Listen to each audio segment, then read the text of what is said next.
Welcome back to EchoVideo Podcast. I'm your host, Hunter. Joining me as always is Bart. Bart, how have you been?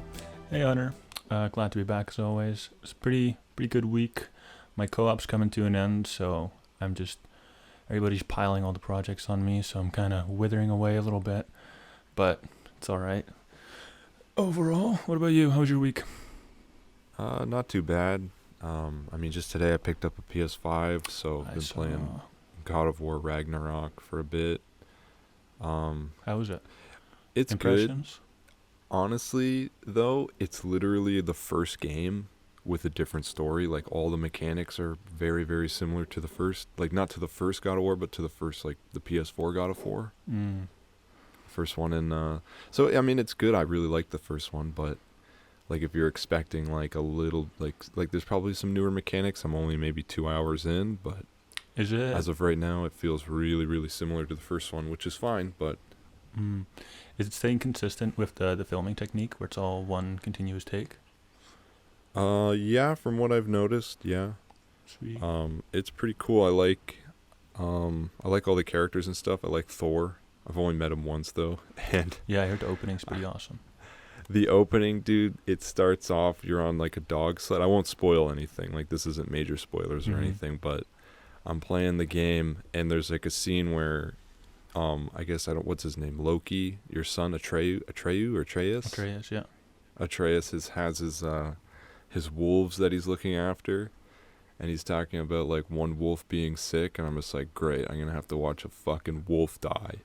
And then next thing you know, you're like it's like sick, and he's trying to feed it, and it is the most heartbreaking thing. And I honestly started to cry. It just gave me, like, a fucking flashback to when I put my dog down, and I just was like uncontrollably crying. I was like, oh my god, we're not even a fucking hour into this game yet, man. What the fuck are you doing to me? I was like, oh my god. Shout out to the monkey episode that we recorded a couple of years ago. That same day we recorded, an hour before recording, I had to put my dog down, and I gotta tell you, it's not a lot of fun. I can't believe you went through that recording. I remember you told us, and we're like, "Oh, do you want to take a minute?" Like, it happened like 20 minutes ago. Dude, the show must go on. Apparently, jeez. And notice how you're struggling with co-op, and very busy, and you still managed to record today. But somebody, our unnamed guest speaker. Our unnamed guest speaker, who is a registered sex offender. No, not that. It came out today. I couldn't help myself. Actually, our unnamed guest that was supposed to be on this episode predator decided to cancel on us, and now the curse of the peanut butter solution continues. Yeah. For context's sake, we've recorded this twice. We've attempted to record it once more, and this is our fourth attempt at recording it. Yeah, no, we only tried peanut butter solution once, but then when we did it once, we decided to move, like, we fucked it up the first time, but then we went to My Friend Dahmer instead, because my thing was going to be, like, oh, we'll do My Friend Dahmer, and then we'll go right back to peanut butter solution. Right.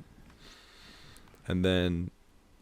we fucked up the My Friend Dahmer so many times that I was just so discouraged to do the peanut butter solution anymore, and now we're finally here to attempt it for a final time.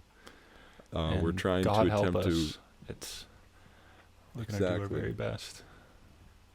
God help us.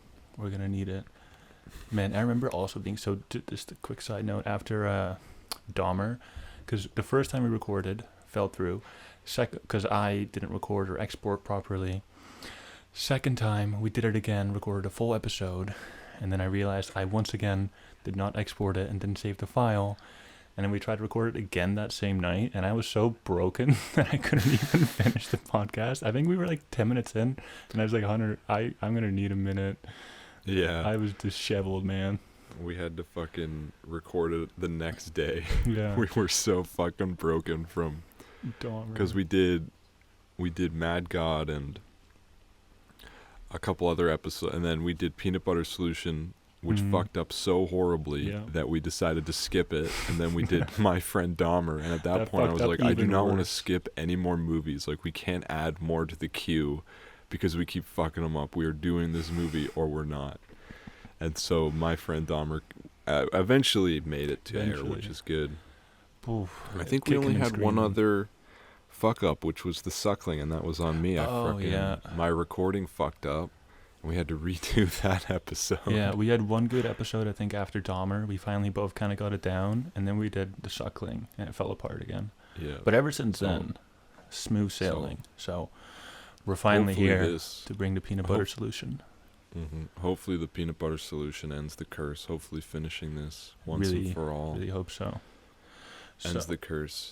Before we get started into that, though, have you watched anything, played anything, read anything that you'd like to recommend to the audience? Or more so things that are upcoming and on my wish list. I haven't done a whole lot myself this week, but one thing I'm very excited about is the very short teaser trailer came out for The Whale, the new Darren Aronofsky film with Brendan Fraser. Have you seen anything about that, and how do you feel about it? The Whale, all I know is that Brendan Fraser plays a fat guy, and he wore a fat suit, and he's like, and then you see him in interviews, and you're like, man, I don't think he really needed the fat suit, but no, I saw the trailer. It does look interesting. Yeah. What was the last Aronofsky film? Mother? I think it was Mother. Yeah. I really enjoyed that. That was the one movie I've been to where people genuinely booed at the end of it. And I was like, what the fuck? The whole third act is fucking chaos, man. I kind of get it. Yeah. It was hard to sit through. Yeah. So that was a pretty good movie. So I'm really excited for it. Well, not so excited, but I'm looking forward to it. It looks interesting, to say the least. Mm-hmm. See what he does. And in big news, I don't know if you're a soccer fan at all. I think you've mostly made fun of soccer. But World Cup's coming up. 23rd, the Dutch are playing their first match. Canada's in it. I don't know, man. Which is surprising. Cool. That's very surprising. They made it. Apparently they're playing pretty well, though. I think it was 86 was the last time they were in, so that's good. Should be fun. That's good. Yeah, let's go Canada, but soccer's kind of fucking stupid, so boo. I'm more of a hockey guy, but that's even being said, I'm not a very big sports guy. I like female beach volleyball, but for the ball-to-ball action. Yes. Only so many. I'm not gonna make that joke, but anyways, what I've been doing, we took that.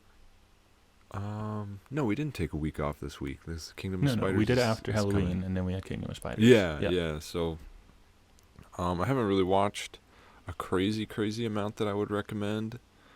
But I've been playing God of War Ragnarok like today, and that's really fun. I'm enjoying it. Nice. Bayonetta 3 I've started playing. That's really fun too, so I'd recommend that. That's about it. And speaking of Switch, the Pokemon Scarlet and Violet Pokedex both leaked.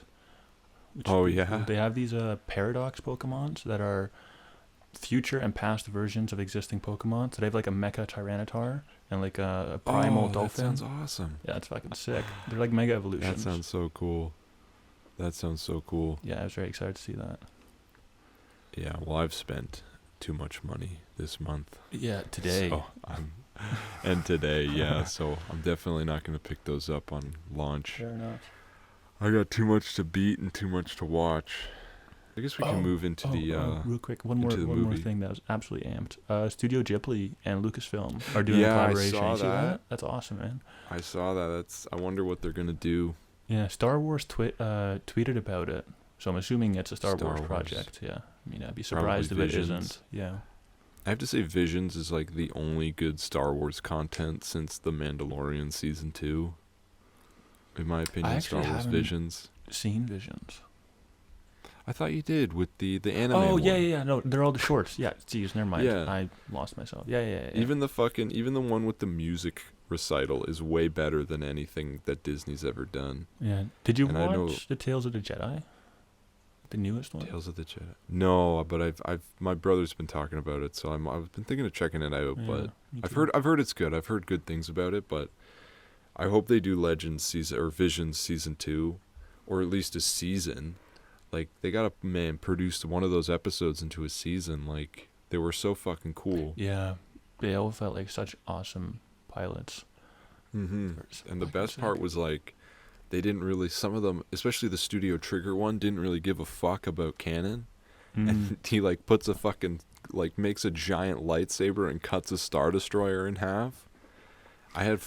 Some dude was yelling at me in my old group chat because I said it was like the greatest thing, like the coolest thing ever, and he said it's not canon. And I said, if we live in a world where Leia flies herself out of fucking Sub-Zero space with the Force, then this can be canon. Fuck you. Canon, yeah. If we're gonna fucking stretch the rules, we're gonna do it for some cool shit. Yeah, dude. Yeah. So I was actually I thought that was kind of gonna suck, Star Wars Visions, but then there was some real fucking good ones in there. I really liked the blacksmith one. Yeah, that one's sick. The lightsaber blacksmith, that one was fucking awesome. The first one's stellar, of course, with the fucking lightsaber umbrella. Dope. Yeah, the black and white one. Yeah. And it was like fully samurai. Like, yeah, it's fucking sick. They had all the fucking hats and shit. It was awesome. And yeah, the musical one in Jabba's palace, wacky.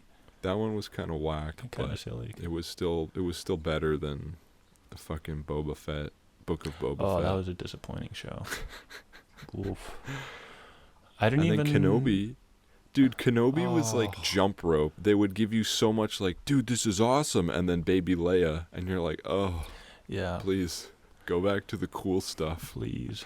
I was very disappointed, I think, with Obi-Wan. I don't know if my expectations were too high. I think it was also just kind of poorly done. I don't know. I'm not a big fan of it, unfortunately.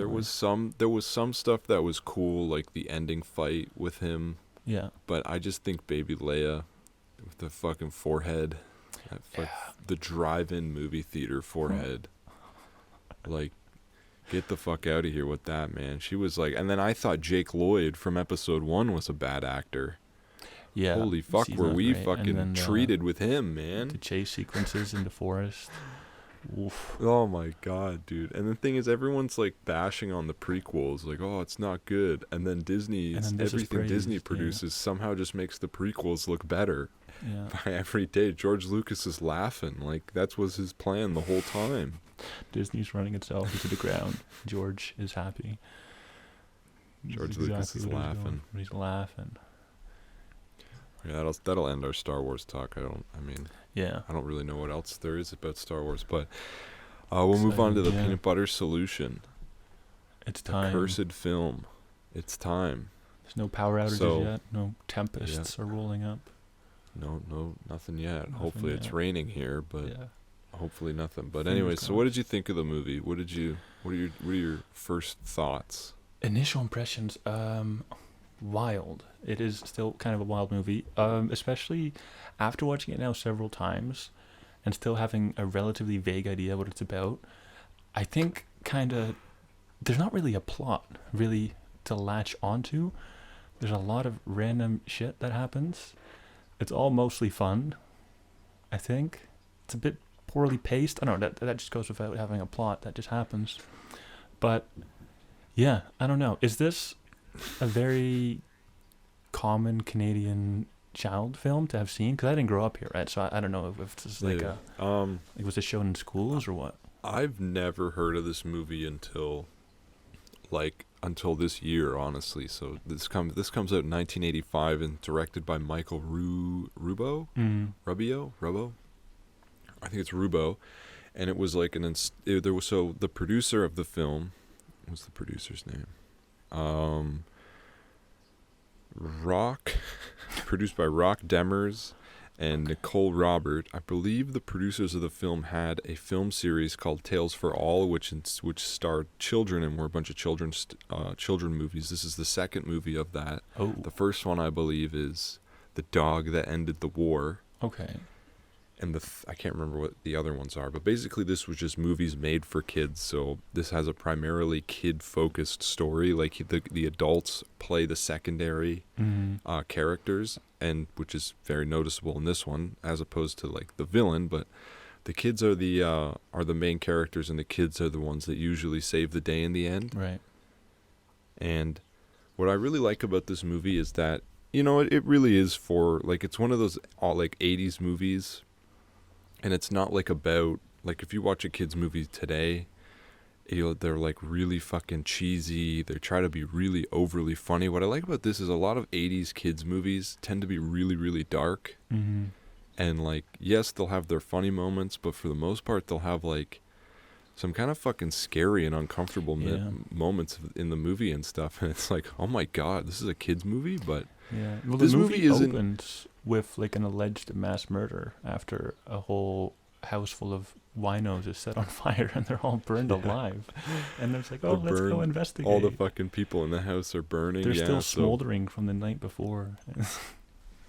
But what I like about this movie, this one isn't like, I wouldn't say this is a necessarily scary movie. I know there was a lot of kids back in the day that were scarred by it. Mm-hmm. But this was kind of like a more psychologically scary, because Definitely. even after we watched it, I had just not, like, I haven't stopped thinking about this movie for a while. Like, it kind of gets under your skin a bit with some of the music. Like, when you're, like, some of the musics were kind of honestly creepy, especially when you're first introduced to the burnt house. Yeah. Like, you know, this, like, the music I'm talking about is like that slow, like, humming, and it's kind of fucking creepy. And the house itself is kind of fucking scary when they walk inside of it, and they're like, and then all of a sudden you see him screaming, his hair's all standing up, and you're like, what in the fuck? Yeah, it is some frightening imagery. Well, I think that goes to what you were saying about the psychological horror more of it, and that's probably why all the children got traumatized by it, because it's just a lot of screaming, crying. Michael, the main character, is most of the time just upset. The dad is kind of like bullying him a little bit for being bald. They make a huge deal out of it. The friends all terrorize him. He gets kicked out of class. He's growing hair so fast that he's called into the principal's office, and the principal's like, 3 teachers have threatened to resign if you do not, like, go home. He's like, no, I just want to be educated. And it's like actually kind of sad and fucked up. And then he gets a dream. He has a dream where he's attacked by dogs and like pulled around by his hair by dogs and stuff. It's fucking scary, man. It's in black and white. It is. Like, then there was then he gets fucking kidnapped, and you're like, what is happening? Yeah. It feels like a fucking David Lynchian dream, but there is a film critic that has said that it's like David Lynch. Oh yeah. David Lynch or Nickelodeon as done by David Lynch, which I find to be a pretty accurate review, just because this movie has such a dreamlike feeling to it. You know what I mean? Yeah, definitely. Oh no, go ahead. I was just gonna say, there's like a weird detachment in, I don't know if it's an acting thing or just the way it was directed, because it is kind of dreamlike, but the delivery of the lines and then the people's reactions to what they're actually saying doesn't quite match up. Like what I was saying earlier, where the principal's like, oh, 3 teachers are gonna resign, and she's saying it with like a kind of a calm smile on her face, and everything's kind of alright, and the children switch emotions so rapidly from bullying to laughing to being just singing and chasing him through the streets. It's surreal. It's very surreal. It's a very weird movie. I gotta say that fucking top G of the film, Conrad, the Sam Wise of this movie. Easy. We got fucking Michael, the main character, who's this whiny little bitch the whole time, doesn't fucking, just cries, oh, I'm bald. Conrad the whole time is just like, man, it's okay that you're bald, like, that's cool. And he's like looking out for him the whole time. He's looking out for everybody. The father's fucking like, when you're first introduced to Conrad, he kind of comes into the house for breakfast and he's like eating their grapes, and the dad's like, oh, I see you've invited yourself in. And he's like, oh, it's like, yeah, I'm just having some of these grapes if that's okay. And the dad's like, well, you're already eating them. Like, the dad's being a huge dick to him for no reason. And you're like, what is happening? The same thing the next day when Conrad comes in, and I think he's like, oh, is it okay if I come early and have some breakfast? And the dad's like, oh, the parasite is back. Yeah. Oh my goodness.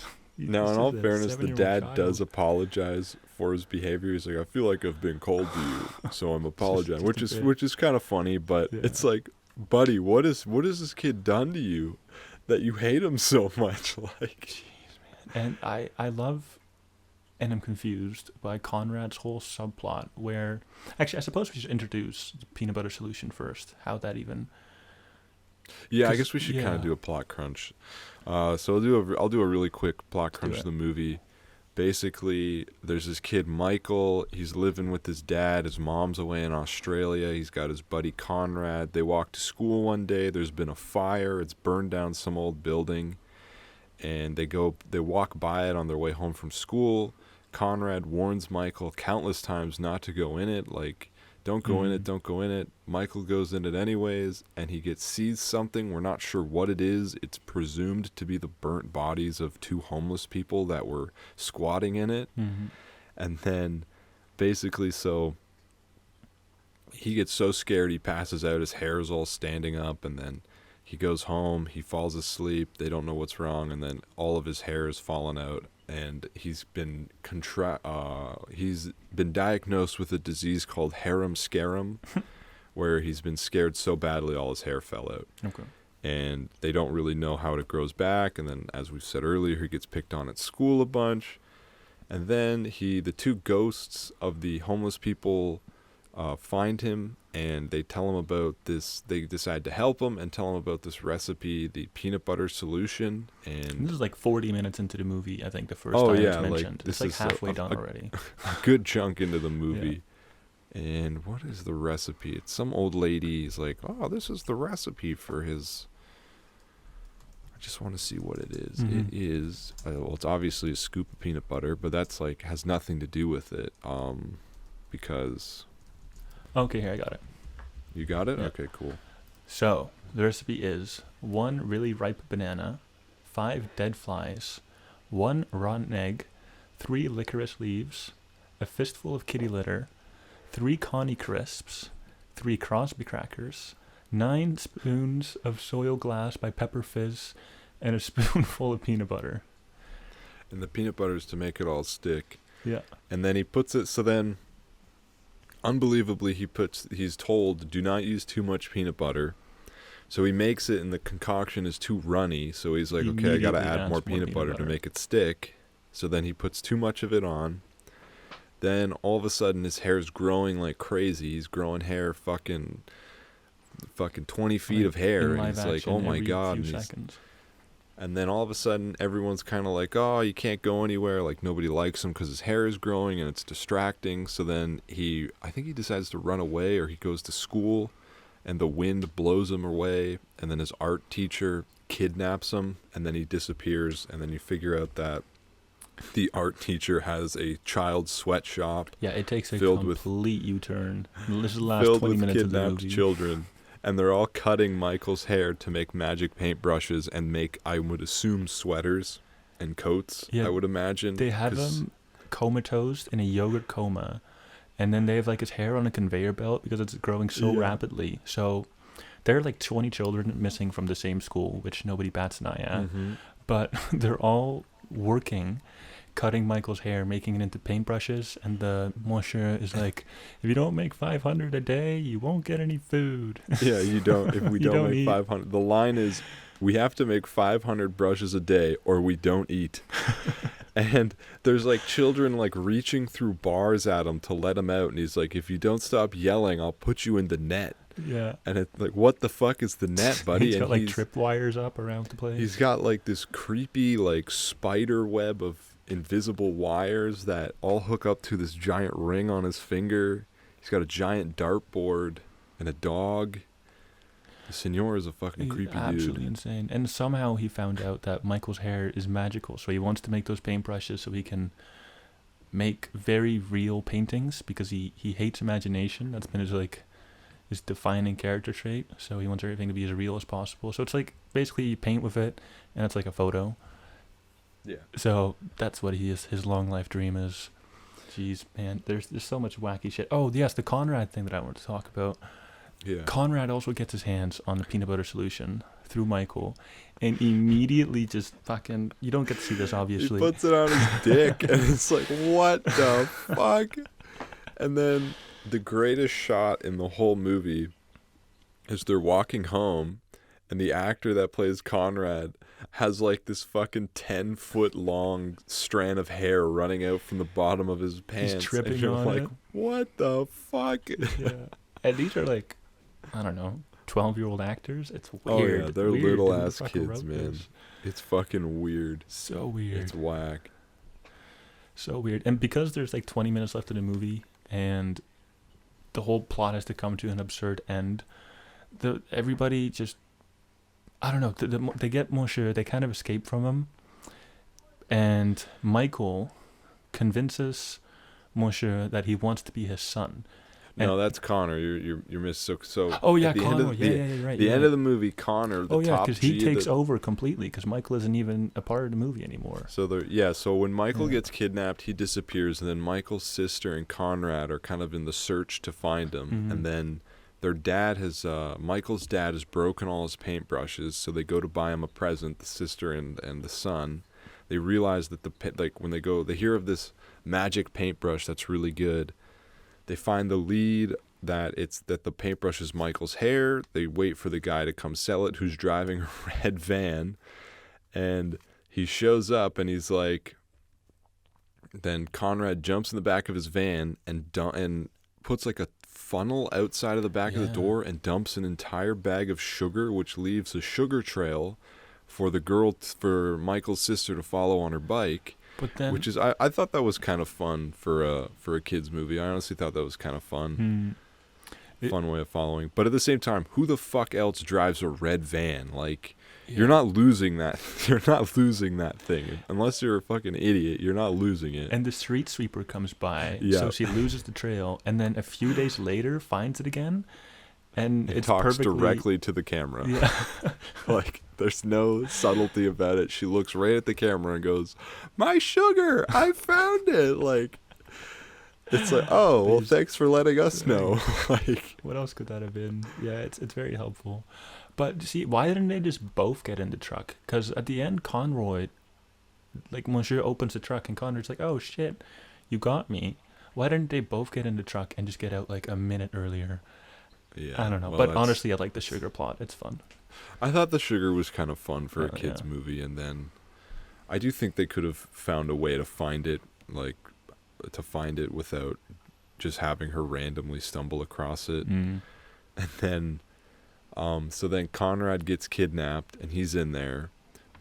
So then Conrad, the top G, fucking shows up, and he's like immediately thinking of kidnapping plans. Michael's sitting there, he's giving up hope. He's all whiny and complaining, like, "Oh, I've been kidnapped." And then Conrad gets caught, and he puts him in this fucking net, and he's like spinning him around. Yeah. And then Conrad's like, "I'll be your son, senor. Like, I want to be your son." And then the senor, which is the art teacher, the senor's like, "I can't have children, but I'll think of your offer." And then it's so fucking weird. Basically, the one part that was kind of creepy was at the very end of the movie when all the kids are escaping. Fucking all this chaos is happening. People are running across tables. Kids are running everywhere. The senor is bald. And then fucking he puts like a giant net over all the children and is like running around them with a rope. And it's like, what in the fuck is happening? AT snow scooter thing. Yeah. Oh yeah, and the senor lost his hair because I thought Conroy convinced him that he was like, "I'll be your son." No, because I thought that he then got him to, Conrad convinces him to be his son, and then I guess as like a treat, the senor draws a painting. Yeah, and of the Conrad house that says Michael like, went to. "Hey," like he says, "Hey, my son, what do you want to see?" And he goes, "Oh, I want to see Michael's fright." And he goes, "Okay." So then he paints the picture of the burnt house, which is, I thought this was kind of clever too. Like I thought this was kind of a fun idea to kind of paint the fright. And then he convinces the guy to walk up into the senor to walk up into the burnt house. And then he witnesses Michael's fright, falls down. They throw him into the bathroom. And then Conrad releases Michael and says like, "Oh, your hair is going to stop. Like, your hair will stop growing because the fright's been passed on to someone else." And then the senor comes out of the bathroom and all hell breaks loose. And they eventually kind of find a way to escape. And then they open the door, and then Michael's dad and the cops show up, and it's like, get the fucking hell in jail, man. And then it just kind of abruptly ends. No, then his mom shows up at the end, and then Celine Dion's. Yeah, and the dad does not even mention that fucking Michael was kidnapped. The mom just comes home. Oh, like, dude, you wouldn't say that if you were the dad and your kid got kidnapped while your wife was away. I'd be keeping that shit under wraps, man. Nobody needs to know. You might read about it in the papers, though. That'd be awkward. But exactly. I remember at summer camp, one of my mom's friends' kids at summer camp, they burnt themselves and had like a huge blister. And what did they say? They didn't really mention it, but then the daughter said something like what did she say? She said like she grabbed something and she got really badly burnt, but the summer camp didn't report it. Oh, damn. So they got in a lot of trouble for that. I just thought that was kind of funny. Jeez. Like, oh, we're not going to tell anything. And they gave her like a badge, like a bravery badge for not saying anything. Oh my yeah, they God. bribed her to not say that there was a fucking accident at the camp. Keep this shit to yourself, Lucy. Nobody needs to know. Keep this fucking... Don't kill your brother. Talk about this. Burn your other hand. The peanut butter solution, believe it or not, is not rubbing your dick with peanut butter and having a dog lick it off. Oh, so thank God for that. Bart, you have a story. Unfortunately, about that, don't you? this just broke into the headlines here. Unfortunately, a few days ago, one of the old head chefs that I used to work with, it was pretty well confirmed that he fucked his dogs and that he would also put peanut butter on his whatnot, and proceed as that goes. And he is no longer allowed to guest host on this show anymore. No, he will not be coming on. Oh my God! We had him booked. We had the dog fucker booked. But then he got arrested. You know what? The charges came up and we couldn't do it anymore. And then he had to get escorted off the premises. This is not even part of the bit. He did get to get escorted off the premises because he had threatened to kidnap one of the servers' son because they weren't being nice to him. In for a dime and for a dollar, yeah, I man. guess that's what he fucking thought. I mean, if you're gonna go for it, I guess go off. Holy shit! What a fucking freak. Oh, that's like we're joking around, but that's fucking not funny at all. No, that's absolutely it's fucking heinous, horrible, man. Up. Yeah, man, so upsetting. So upset. So the fact that we came to watch this movie now is in itself a curse because I now am reminded of this. But the timing, it could not have been worse. The horrible timing. The fucking guy that assaulted his dog. What a fucking freak. Oh my God, poor thing. On that note, what did you think of this movie? Honestly, I think it's fun. Once they kind of get running with it, once the peanut butter solution part of it starts, like the last 40 minutes, it's a lot of fun. I like Michael and Conrad. They've got good chemistry. The dad's fun and over the top. It's just a good, unconventional 80s kind of kids coming of age horror movie that you wouldn't really get out of E.T. It's not playing it super safe, which is kind of fun, I guess. What about you? Yeah, I agree. I think this is just a really fun movie from the 80s. I mean, especially if you're a kid. Like, if I watched this as a kid, I probably would have been, like, horrified from it, but I probably would have loved it in my later years of watching it. I definitely would have liked it more, but I do think this is good, and if you do have kids, definitely show it to them. I mean, this movie was basically the main premise of this movie was to basically look into what scared you, and you'll probably realize that what scared you isn't as scary as you think it was. It was kind of the plot of the movie. Like to kind of what scares you, and then to look into it, and then maybe it won't be as scary as you think it is. That was kind of the plot of the the general theming of the movie, which I think they did pretty well for the time. So I definitely think this is a good watch and definitely worth your time. I believe Severin Kids re-released this movie on Blu-ray, and it's a very well transfer. They have a ton of behind the scenes and interviews with the producer who goes like really far into depth on the making and stuff, which I found very, very interesting. Yeah, I'll have to look into that. That sounds really cool. Be interesting to see what the behind the scenes process here. Yeah, like. For sure. And yeah, that's kind of all I really have to say about the peanut butter solution. Go check it out for a fun time, and definitely don't use too much. Put it on your head. Nowhere else. Don't use the peanut butter solution on your dick. Don't rape your dogs. Don't put too much peanut butter on your head. That's the moral of the episode today. Yeah, so a fun break episode for you guys today. I can't. What the fuck? We didn't really discuss what we were talking about next week. Oh, yeah. Next week. So we have to deal with that right now. Do we have Orca? Yeah, we can talk about Orca. Sure, Orca let's do that. What year was that from? 77? 77. Good year. I don't know. I don't know if it was 77 though. Don't take my word on that. Or yeah, it was 77. Hey, Look at that. nice. Hey. Okay, yeah. So next week we're talking about the Jaws clone Orca from 1977. It's a shot-for-shot remake of Jaws from Orca. Exactly. So hopefully it's good.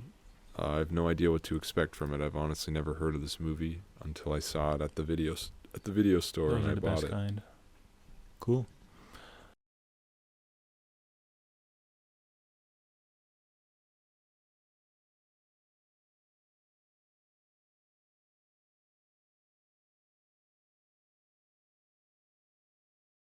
Thanks everyone for listening to this episode of EchoVideo Podcast. Thank you. And hold on before we go. EchoVideo is now available on Spotify and anywhere else you may get podcasts. Take it on the Just go. recently put up, only the episodes I was able to put up. Unfortunately, our ex-co-host of the show, Sean, has a lot of the raw files that I cannot have, that I don't have access to. So it is only the episodes, I believe. 10 and up, I think. 10 and up. I didn't put Mad God on there, and Okay. I don't think I put My Friend Dahmer on there. Okay. The only reason I didn't put Mad God... Oh, and I didn't put Hellraiser 2022. Only reason I didn't put those movies on. Mad God is really, really fucking rough episode, and I'm not happy with it. I kind of a fucking stuttering fuckface the whole episode. It was our first attempt back, and I like just a year felt... and a half Yeah, later. it was a really, really rough episode, so I didn't upload that one. And I didn't upload Hellraiser 2022 because the audio on that one's very, very rough as well. Those are available on YouTube, but but by all means, go check them out. Go check us out on Spotify and Samsung and Amazon and all the other places you might be able to get podcasts. So that would very, very help. That would help us out quite a bit. Thank you. Thanks, and everyone. finally, going to end the episode. Thank you all for listening. And join us next week on EchoVideo Podcast. See you next week.